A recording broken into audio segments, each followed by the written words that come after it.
अस्सलामु अलैकुम व्यूअर्स।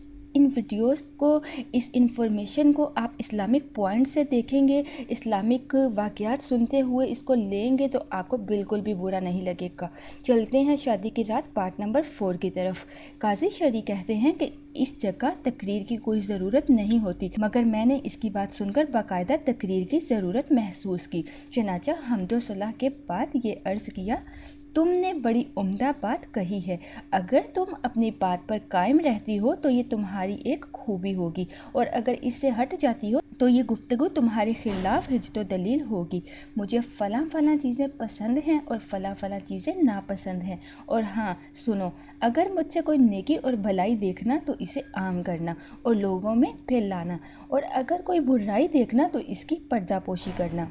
फिर इस औरत ने दरियाफ्त किया कि मेरे घर वालों के ताल्लुक़ से आपका क्या ख़याल है, वो आपके यहाँ कितने और किस कदर आमदोरफ्त रखें।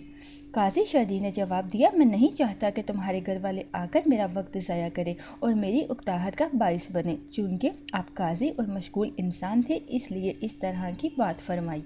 फिर इस लड़की ने पूछा कि आप अपने मोहल्ले के किन किन घरानों से ताल्लुकात और आमदोरफ्त और ज़ियारत का मामला रखना पसंद फरमाएंगे।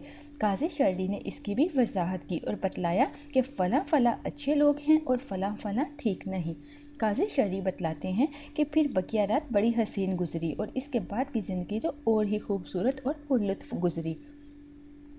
एक दिन की बात है, मैं कज़ा की मजलिस कमरा अदालत से लौटकर आया तो मैंने देखा कि एक बुढ़िया मेरे घर में है। मैंने पूछा कौन है, बताया गया कि मेरी सास है। मैं घर में दाखिल हुआ तो बुढ़िया ने आकर मुझसे सलाम किया और मेरा हाल दरियाफ्त किया। मैंने कहा बहुत अच्छा है। इसने पूछा कि आपकी बीवी कैसी है। मैंने कहा कि मुझे बहुत अच्छी बीवी मिली है। बुढ़िया ने कहा, सुनो, औरत दो हालतों में बिगड़ जाती है। एक उस वक्त जब इसके बदन से बेटा जन्म ले ले, और दूसरे उस वक्त जब इसका शोहर इसे बहुत चाहने लगा हो। बेटा होने की सूरत में इसका सर गुरूर से इस कदर बुलंद होता है गोया अल्लाह ताला ने नहीं बल्कि इसने खुद अपनी मर्जी से बेटा जन्म दिया हो। इस तरह जब औरत को ये एहसास हो जाता है कि इसका शोहर इसे बेपनाह मोहब्बत कर रहा है तो अपने नास उठवाने के चक्कर में बिगड़ जाती है। बुढ़िया ने मज़ीद कहा, सुनो, ज़्यादा नाजो नखर वाली औरत बुरी होती है, लिहाजा अगर ऐसी कोई बात देखना तो इसे अदब सिखाना, समझाना और इसकी इस्लाह करना। काजी शरी कहते हैं कि मैंने कहा, मोहतरमा, माशाअल्लाह आपने अपनी बच्ची की खूब से खूब तरबियत की है और मेरी ज़िंदगी बहुत अच्छी गुजर रही है। फरमाते हैं कि मैं 20 साल तक इस औरत के साथ रहा मगर कभी गुस्सा की नौबत नहीं आई। एक बार मैं गुस्सा हुआ, नाराज़ हुआ, लेकिन वहाँ गलती मेरी ही थी और मैं ही जालिम था। जिनसी अमल से कुछ पहले, शादी की रात वो रात है जिसमें एक औरत अपने मानूस आशियाने को छोड़कर अब एक नए गैर मानूस घर को मुंतकिल होती है। यहाँ पर इसे नए मकान, नई जगह, नए तजर्बे की वहशत होती है। शर्म व हया का अपना अलग किरदार होता है। मुस्तकबिल के बहुत से खौफ अंदेशे दिलो दिमाग पर छाए रहते हैं, इसलिए शोहर को इन सारे हालात का पूरा ख्याल रखना चाहिए और हुजला अरूसी में पहुँचते ही जिनसी अमल नहीं शुरू कर देना चाहिए, बल्कि शोहर को चाहिए कि दुल्हन पर तारी वहशत को दूर करने और उनसे मोहब्बत पैदा करने के लिए इससे मीठी मीठी गुफ्तगू और दिलचस्प बातें करे। जब वहशत दूर होकर इंसियत पैदा हो जाए फिर धीरे धीरे शर्म हया के पर्दे उठाए। ये भी याद रहे कि हुजला अरूसी के करीब कोई खलल अंदाज होने वाली चीज़ ना हो, ताकि ज़ौजैन नहायत पुरसकून माहौल में जिनसी अमल अंजाम दे सके।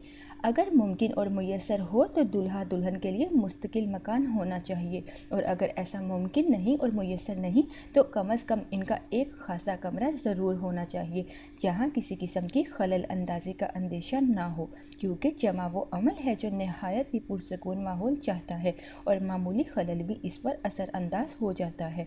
आइए हदीस और तारीख़ की रोशनी में एक वाक़ये पर गौर करते हैं।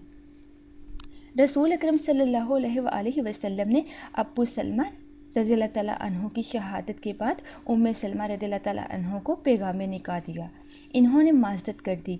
इससे कबल और भी बहुत से लोगों ने पैगाम निकाह दिया था और इन्होंने माजदत कर दी थी।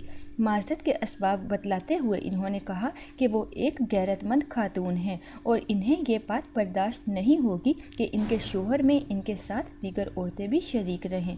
दूसरी वजह ये बताई कि इनके पास छोटे छोटे बच्चे हैं जिनकी परवरिश और तरबियत की जिम्मेदारी इन पर है। तीसरी वजह ये बताई कि इनकी उम्र ज़्यादा है, बूढ़ी हो चुकी हैं। तो अल्लाह ताला के रसूल सल्लल्लाहु अलैहि वसल्लम ने फरमाया, जहाँ तक गुर्बत की बात है तो मैं अल्लाह ताला से दुआ करूँगा कि तुम्हारी ये बेजा गुर्बत ख़त्म हो जाएगी, और जहाँ तक बच्चों की बात है तो तुम्हारे बच्चे हमारे बच्चे हैं, मैं इनकी कफ़ालत और तरबियत और परवरिश का ज़िम्मेदार हूँ। और जहाँ तक बूढ़े होने की बात है तो मेरी उम्र भी तुम्हारी तरह की है।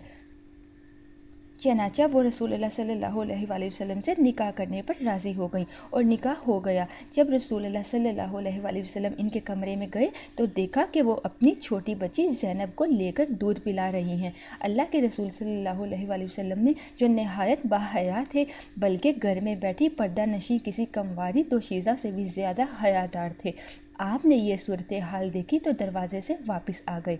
थोड़ी देर बाद आप फिर पहुँचे तो देखा कि ज़ैनब अभी भी गोद में है।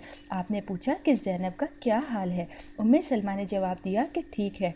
आप सल्लल्लाहु अलैहि वसल्लम दोबारा वापस आ गए। इस बात को अम्मार बिन यासिर रज़ियल्लाहु ताला अन्हु ने महसूस कर लिया। चनाचा ज़ैनब को अपनी गोद में उठाया और इसे लेकर बाहर चले गए। फिर जब नबी सल्लल्लाहु अलैहि वसल्लम पहुँचे और आपने देखा कि ज़ैनब मौजूद नहीं तो आपके दरियाफ्त करने पर आपको किस्सा बताया गया। अल्लाह के नबी सल्लल्लाहु अलैहि वसल्लम ने तबस्सुम फरमाया और फिर इनके साथ शब-ए-बाशी फरमाई और अपनी हाजत पूरी की। यहाँ काबिल गौर ये है कि नबी सल्लल्लाहु अलैहि वसल्लम जो इससे पहले कई शादियाँ कर चुके थे और ये आपका पहला निकाह नहीं था, आपने ये मुनासिब नहीं समझा कि दुल्हा और दुल्हन के दरमियान एक शीरख्वार बच्ची भी खलल अंदाजी का बाइस बने, और सोचना चाहिए कि वो जोड़ा जो अभी पहली बार निकाह के तजर्बा से गुजर रहा है वो किसी खलल अंदाजी, तशवीश और हंगामा के होते हुए जिनसी अमल कैसे बआसानी अंजाम दे सकता है। कोई आगे दरवाज़ा खटखटाए या किसी किस्म का और कोई हंगामा हो, या रेडियो और टेप बज रहे हों, या करीब में कुछ लोग गपशप कर रहे हों, इन पुरशोर हंगामों के दरमियान वो अपना जिनसी अमल किस तरह हुस्न खूबी से इंजाम दे सकते हैं। वाज़ह रहे कि जिनसी अमल के लिए पुरसकून माहौल की सबसे ज़्यादा ज़रूरत होती है। अब चलते हैं जिनसी अमल लम्हा बा लम्हा की तरफ। आइए अब इस बात का जायज़ा लिया जाए कि जमा और हम बिस्तरी का अमल किस तरह अंजाम पाएगा। याद रहे कि अल्लाह ताला का इरशाद है, सूरह अहज़ाब आयत नंबर 53 सामने आपको स्क्रीन पर दिखाई गई है। अल्लाह ताला हक कहने से नहीं शर्माता। आयशा रज़ियल्लाहु ताला अन्हा फरमाती हैं, इंसार की औरतें क्या खूब हैं जिनके तहसीले इल्म की राह में हया रुकावट नहीं हुई। सही मुस्लिम। एक हदीस में मरवी है कि कोई अपनी बीवी से इस तरह जमा ना करे जैसे जानवर एक दूसरे से करते हैं, बल्कि इब्तिदा में कुछ गुफ्तगू और बोसो के नार वगैरह होना चाहिए। लेकिन मुहद्दिसीन ने बाएतबार सिंध इस रवायत को ज़ईफ़ करार दिया है। दूसरी हदीस में है कि जब कोई अपनी बीवी के पास आए तो इस तरह नंगा ना हो जिस तरह दो गधे नंगे होते हैं, लेकिन अहले इल्म ने इसे भी ज़ईफ़ करार दिया है। तीसरी हदीस में है कि जब कोई अपनी बीवी या लोंडी के पास हम बिस्तरी के गर्ज से जाए तो बोसों के नार, गुफ्तगू और मुलातफत से पहले जमा ना करे, लेकिन ये हदीस भी मुनकिर और ज़ईफ़ है। इस मौजू पर कुछ और भी अहादीस बयान की जाती हैं, लेकिन वो सब के सब ज़ईफ़ और नाकाबिले कबूल हैं। किताब व सुन्नत में इस मौजू पर बासराहत तफसीली रहनुमाई ना होने की बिना पर आइए असूल व मकासिद, शरीयत, इंसानी फितरत, इल्म नफ्सियात के ज़रिए इस मौजू पर गुफ्तगू करते हैं। ये एक फितरी बात है कि जब एक अजनबी दूसरे अजनबी से मिलता है तो पहले गुफ्तगू और बातचीत के ज़रिए वहशत के पर्दों को उठाता और इंसियत पैदा करता है, फिर तारुफ और मेल जोल होता है। इसी तरह वो नौजवान लड़की जो ख्वाब ख्याल की दुनिया में रहती है और जिसने निकाह और शादी की बेखार चमनसार अतरो गुलाब की दुनिया, हसीन कहकशाओं का आलिम तस्वुर कर रखा है, जो ये समझती है कि इसमें सिर्फ मज़े और लज्जतें होती हैं, शहद की मिठास और दीगर शीरनियाँ होती हैं। अगर कोई शख्स पहुँचते ही इसके साथ जिनसी अमल में लग जाएगा तो इसके तमाम ख्वाब यकबैक चिकनाचूर हो जाएंगे। जब पहली रात आदमी दुल्हन के कमरे में जाए तो इससे मीठी मीठी बातें करे, अच्छे अच्छे इशार पढ़े, जिसके हुस्न जमाल की तारीफ़ करे। हम बिस्तरी से पहले नबी सल्लल्लाहु अलैहि वसल्लम से साबित ये दुआ पढ़े जो सामने आपको स्क्रीन पर दिखाई गई है, जिसका तर्जुमा ترجمہ ہے، اللہ کے نام سے اے اللہ ہم کو شیطان سے محفوظ رکھ اور ہماری اولاد کو شیطان سے محفوظ رکھ۔ یہ دعا پڑھ لینے کے بعد جنسی عمل شروع کرے۔ اس دعا کی فضیلت نبی اکرم صلی اللہ علیہ وآلہ وسلم نے یہ بتائی کہ اگر اللہ تعالیٰ نے اس ہم بستری سے اولاد عطا فرمائی تو شیطان اسے کبھی نقصان نہ پہنچائے گا۔ پوری معلومات حاصل کرنے کے لیے، پوری تفصیل سے آگاہی حاصل کرنے کے لیے دیکھتے رہیے شادی کی رات پارٹ نمبر 5۔